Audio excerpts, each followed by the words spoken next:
They called him the Ghost of the Border. 5 Navy SEALs dead in 3 weeks, each one taken down by a single perfect shot. No sound, no trace, just silence, and then another flag-draped coffin heading home. The brass at Naval Special Warfare Command were desperate. Every tactical team they sent came back either empty-handed or in body bags.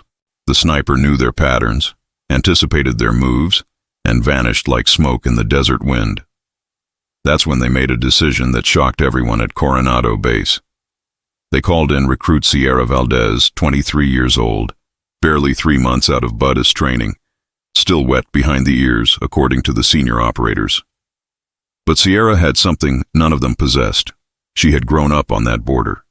She knew its secrets, its rhythms, its whispers. Sierra Valdez stood in Commander Dutch Harmon's office, her hands clasped behind her back, trying to control the trembling in her fingers.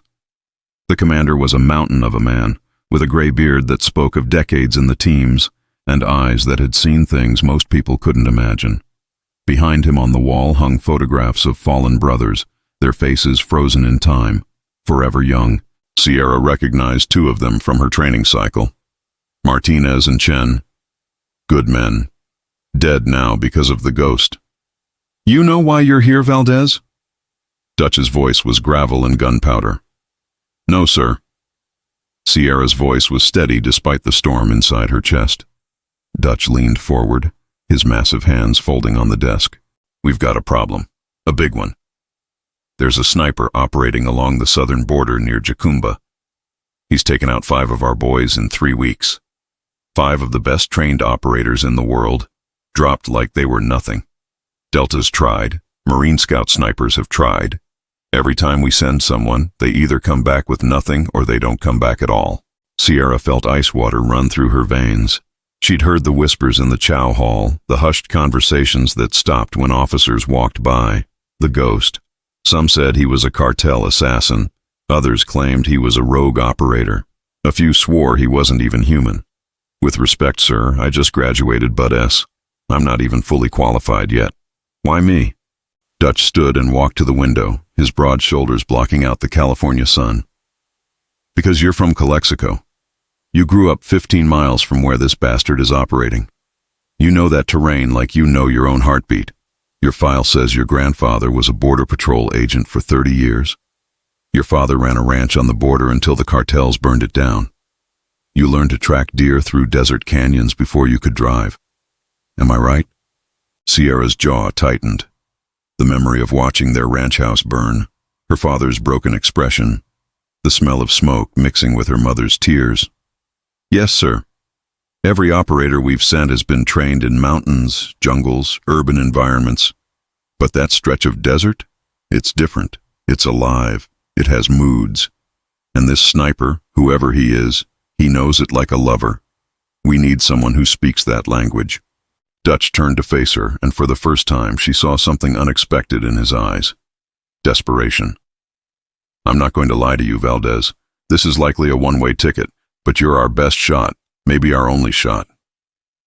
Sierra thought about Martinez. He'd helped her through the cold water training when she thought her body would give up. Chen had shared his extra protein bars when she was struggling to maintain weight during Hell Week. 5 men, 5 brothers, and somewhere out there, a ghost was waiting to make it 6. "When do I leave, sir?" Dutch almost smiled. "Wheels up in 4 hours. Master Chief Riggs will brief you on the flight. Valdez." She paused at the door. "Bring him back.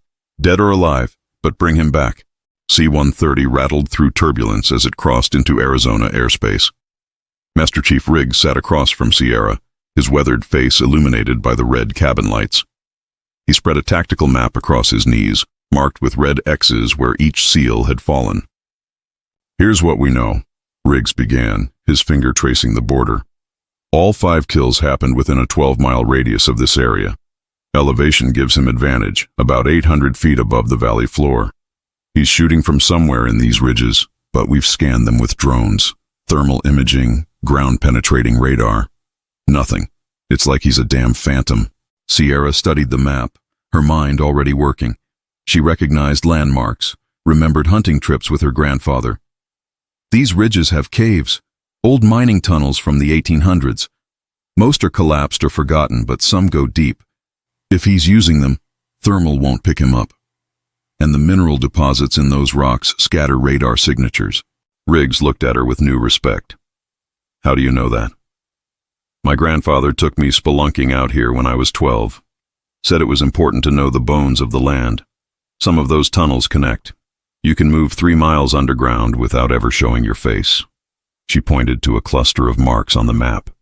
If I were him, I'd be here. This ridge gives sight lines to all 5 kill zones.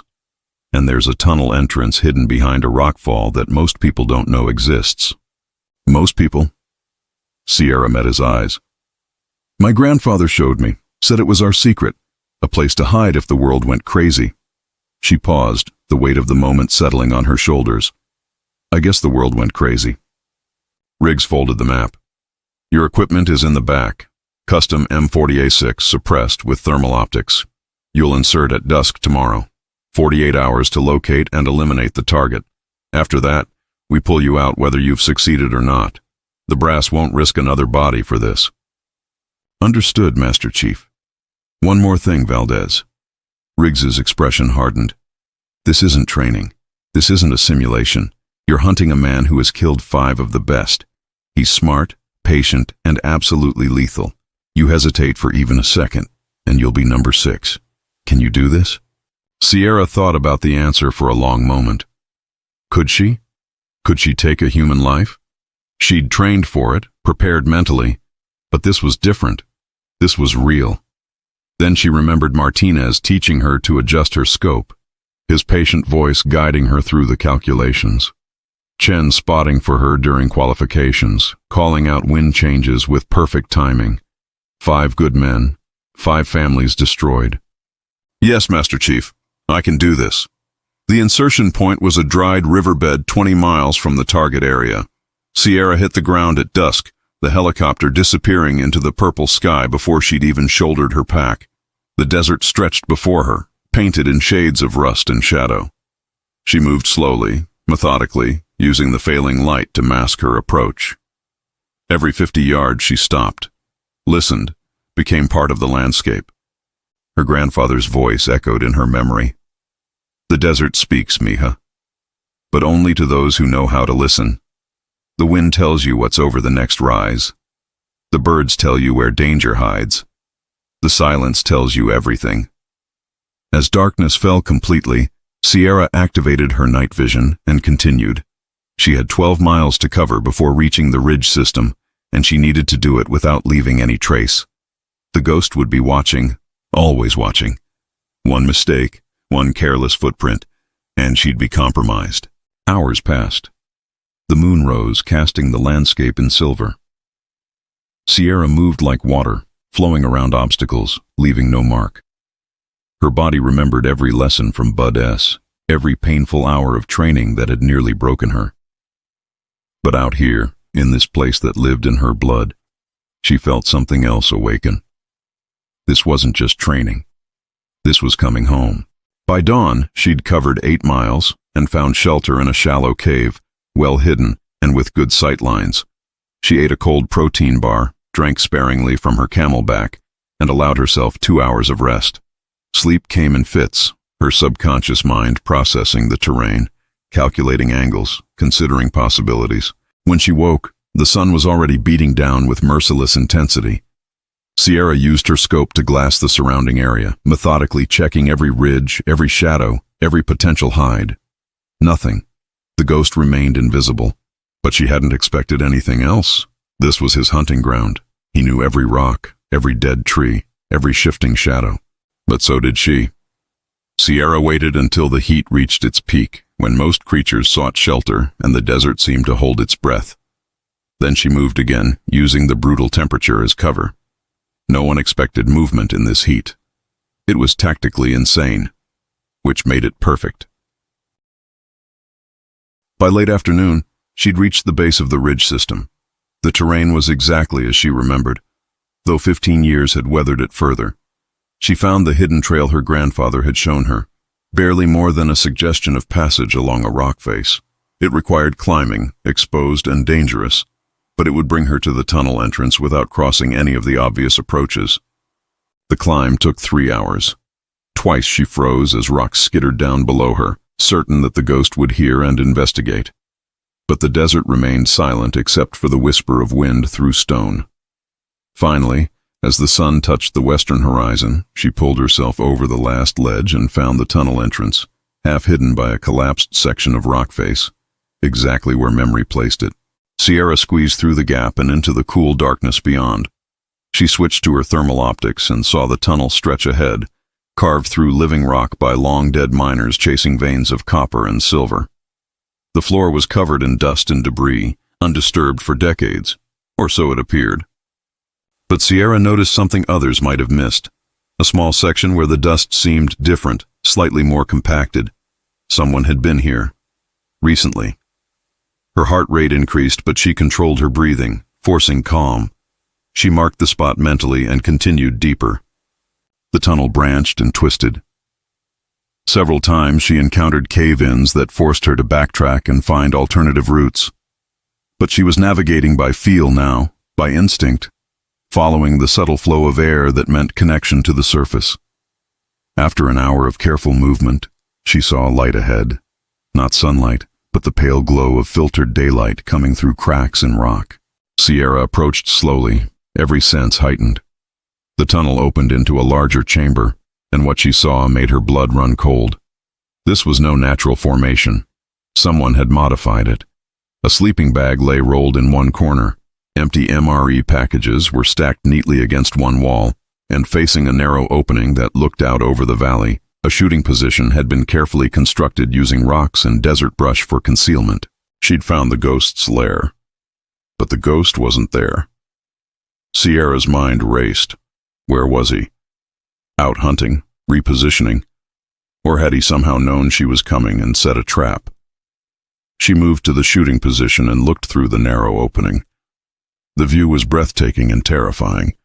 She could see for miles in every direction. Below, she identified each location where a seal had fallen, marked in her memory from the map. From this position, they would have been easy targets, completely exposed. That's when she heard it. The softest scrape of boot on stone coming from deeper in the tunnel system, from a direction she hadn't explored yet. He was behind her. Sierra's training took over. She rolled away from the shooting position, bringing her rifle up as she moved. The tunnel behind her was empty, but she'd heard something. She was certain. Or was this place playing tricks on her mind? Could the ghost be that good, moving through stone like water? "You're pretty good, recruit." The voice came from everywhere and nowhere, distorted by the tunnel acoustics. Male American accent, with a hint of something else underneath. Better than the others. They walked right into my sights, predictable as sunrise. But you found my home. I'm impressed. Sierra said nothing, controlling her breathing, trying to locate the source of the voice. It seemed to echo from multiple directions at once. "I know you're wondering who I am, why I'm doing this. The truth is simpler than you think. I'm teaching a lesson. The teams got soft. Too confident. They forgot that the desert doesn't care about your training or your gear or your reputation. Out here there's only the land and those who understand it." A pause. "Your grandfather knew that. Vicente Valdez. Good man. He taught you well." Sierra's blood froze.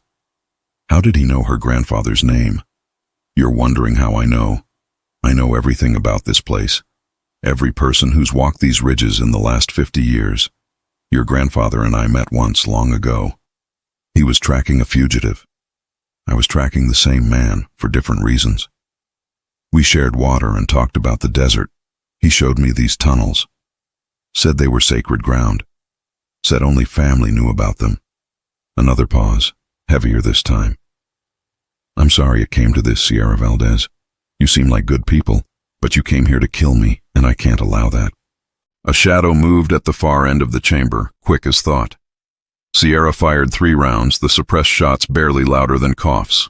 Rock chips exploded, but the shadow was gone. Then movement to her left. She spun, fired again. Nothing.